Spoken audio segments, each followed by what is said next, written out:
okera ddala yamblockinga ate nga akimanyi nti nina omwana we namblockinga, so I was emotionally down, but family came through for me. Yambeererawo family yange. Now ayina ekintu nali ndisidinze obutajja mawulire nga mwesonyiye kubanga yamblockinga 2 months back okitegeera, but also before blocking me twalekerawo okwogera like 1 month back, so those are 3 months nga tetuwogera. Naye ayina ekintu kye yakoze 4 days back, yakikola 4 days back, yakikolera mu family ate yakikola bubi nnyo okitegeera. Ningamba sikwegamba ayina akazannyawo ke yajja n'azannya okitegeera.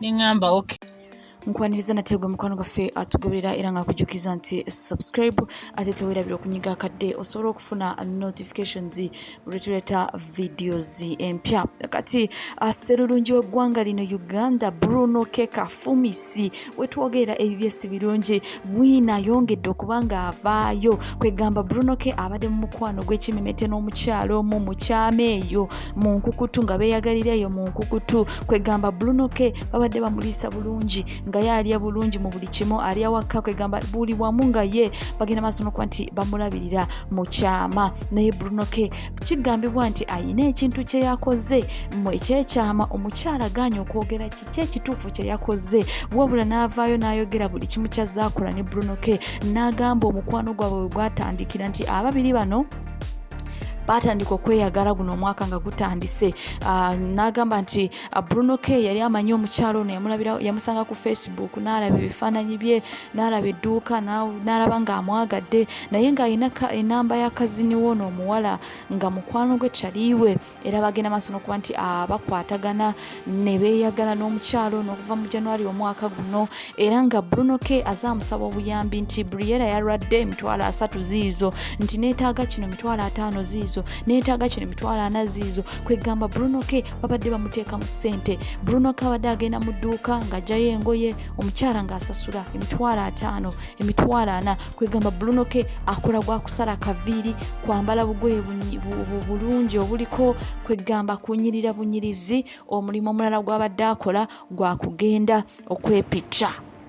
Jeje emirimu egibadde gya Bruno mu bulamu bw'omukyalo oyo, olw'ensonga nti yabadde amuteekamu buli kimu. Kati ng'alina okumakinga sure nti ng'omusajja amusanyusa, alina okuba nti kwegamba asooka n'amugiramu awo n'amutereeza. Kwegamba omukyalo ono abadde nga yeeyagala ne Bruno era nga kituufu abadde amwagala, wabula nga alina ekintu kye yakoze mu famire, ekintu ekyamunyiiziza, ekyamutankudde, n'avaayo mu kamera ebyama byonna n'abiteeka wabweru nga Bruno waawunya, Bruno tayima, Bruno kwegamba ebibye amala kusooka kulabako ka video ng'omuntu omulala bamugira n'alyoka naye akola ki eyimuka. Kati ebintu bingi ebigenze maaso n'okuba nti babyogera oba ne babijjayo. Kati aba celebrities ab'enjawulo bagenze maaso n'okuba nti bavaayo ne boogera ku nsonga za Bruno ne bagamba nti omusajja ono celebrity omu Faridah Nakazibwe ono nga kyali wa Bruno era nga best friend we nga bwetumanyi obulungi nti yagenda maaso n'okuba nti akuza muwala wa Bruno Briera. Kakati yavuddeyo n'agamba nti nedda baby, genda maaso n'okuba nti ofumita bufumisi, abaana zaala nze nja kukuza. Faridah yasuubiza Bruno n'amugamba nti abaana gwe zaala buzaazi, oleete mbakuze nze mami wendi. Amawulire amala omukyala omulala yavuddeyo n'abako kyayogera ku nsonga zino ye mukyala amanyiddwa nga Happy Powers, era ng'ono tuwulira mbu ne Chris Evans waliwo ekigenda maaso.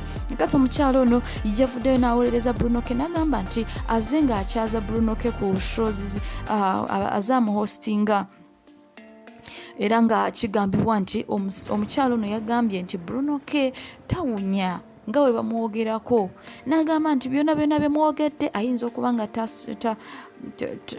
tasala nkwawa ayinza okuba nga ebyoya kwebiri nga bingi kwegamba nga ayinza okuba nga teyeeyonja naye nga Bruno K awunya bulungi. Nagamba nti Bruno K mu mpunye gyawunyamu oyinza okugamba anaaba emirundi 10 olunaku olw'ensonga nti ye omubiri gwe gubeera fresh and clean. Omulala yavuddeyo n'abako kyawogera ku nsonga za Bruno K ye Precious Remy, era nga Precious Remy yavuddeyo n'awolabula abakyala n'abagamba nti lwaki temwesonyiwa omusajja oyo, lwaki temwesonyiwa biological father. Ye omukulu Bruno K oluvannyuma lw'ebyo byonna ebyatuuseewo avuddeyo mu kavidiyo n'alagira ddala nti mumala budde. Bruno K alabiseeko mu kavidiyo nga kwegamba ye ali mu kunywa bimwongera maanyi, tomanya nti ayinza okuba nga alinayo omulala gwagenda okuba nti afumitamu. Amawulire amalala ge tulina olunaku olwaleero ge mawulire ag'omukulu Bajjo Events avuddeyo n'atabukira abantu abamu okuli Eddie Kenzo ne Shiba Kalungi, n'abatabukira n'abagamba nti ensi eweddewo, eggwanga lino liweddewo, Federation yandibadde ekwatagana okulaba nti bayambako balwanirire National Theatre. Kigambibwa nti National Theatre bagigula era Evelyn Lagu we yafudde nga baagala okuba nti bamukungubagirako kubanga nti Evelyn Lagu abadde muyimbi mulungi ate nga abantu bangi bamumanyi bamwagala. Kati Bajjo Events afuddeyo n'atabukira aba Federation n'abagamba nti bandibadde bagezaako okulaba nti balwanirira National Theatre okulaba nti bagikomyawo mu mikono gy'abayimbi n'abantu abalala ab'ebitone. Era nagamba nti kibi nnyo okulaba nti abantu bali awo basirise busirisi tebasobola kuyimuka babeeko okwerwanirira okulaba nti National Theatre bagikomyawo.